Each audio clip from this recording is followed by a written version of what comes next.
Another well-informed person, the mainspring of the pact between the Holy See and Berlin and the Pope's secret chamberlain, Franz von Papen, was even more explicit.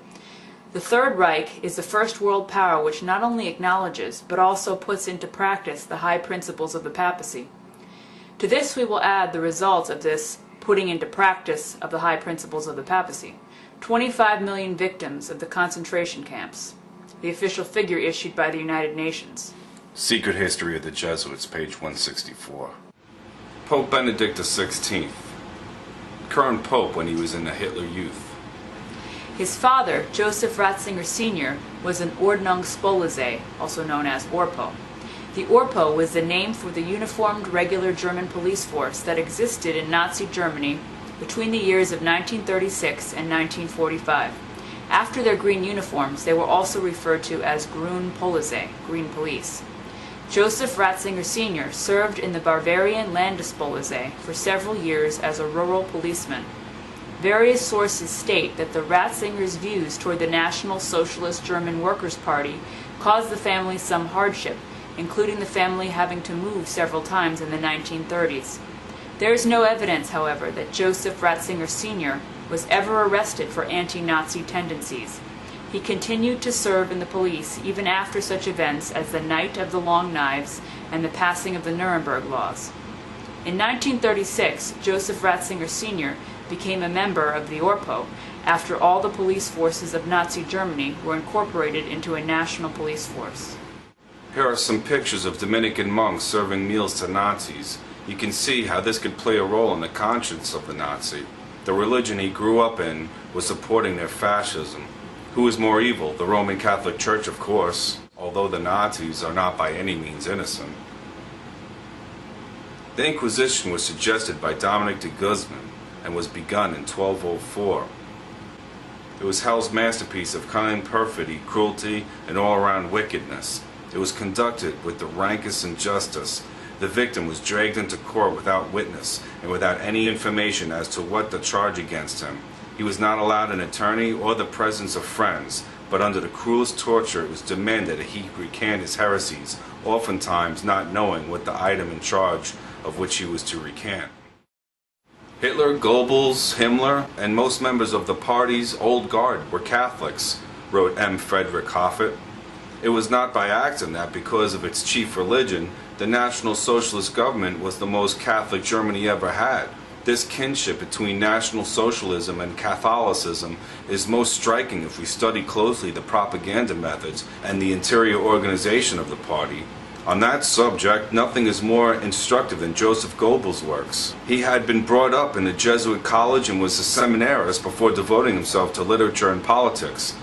Every page, every line of his writings recall the teaching of his masters. So he stresses obedience and contempt for truth. Some lies are as useful as bread, he proclaimed with virtue of moral relativism, extracted from Ignatius of Loyola's writings. Joseph Goebbels. He was Nazi member of the Reichstag from 1928 to 1933. Reich Minister of Enlightenment and Propaganda from 1933 to 1945. Reich Commissioner for Total Mobilization from 1944 to 1945. On May 1, 1945, he poisoned his 6 children, then shot his wife and killed himself to escape the advancing Allied armies. Joseph Goebbels was born into a strict Catholic working-class family from Ried in the Rhineland on October 29, 1897. He was educated at a Roman Catholic school and went on to study history and literature at the University of Heidelberg.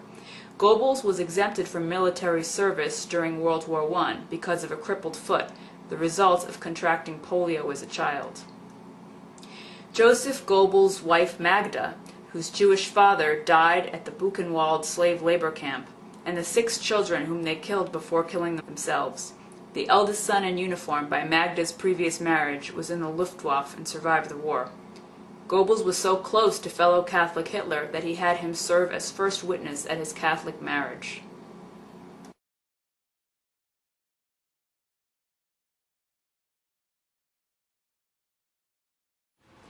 Heinrich Himmler, the son of a pious authoritarian Roman Catholic schoolmaster who had once been tutor to the Bavarian crown prince.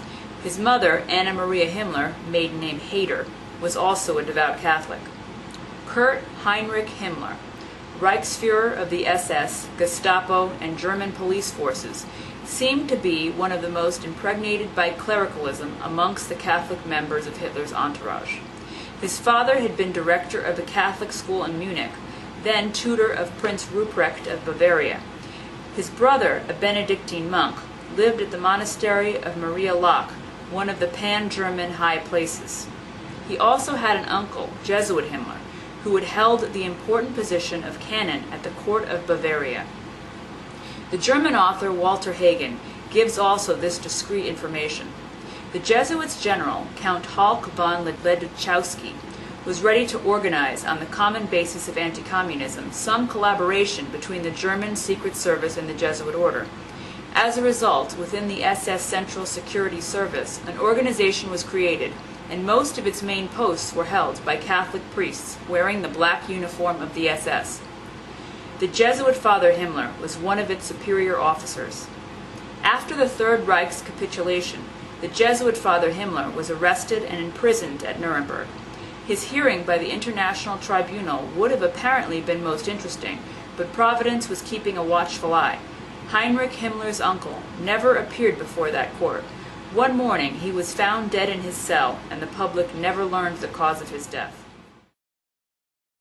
Another highly placed Nazi, Walter Schellenberg, former chief of the German counter-espionage, completed this confidence from the Führer after the war. The SS organization had been constituted by Himmler according to the principles of the Jesuits' order. Their regulations and the spiritual exercises prescribed by Ignatius of Loyola were the model Himmler tried to copy exactly. The Reichsfuhrer SS, Himmler's title as Supreme Chief of the SS, was to be the equivalent of the Jesuits' general, and the whole structure of the direction was a close imitation of the Catholic Church's hierarchical order. A medieval castle near Paderborn in Westphalia, and called Webelsburg, was restored. It became what could be called an SS monastery.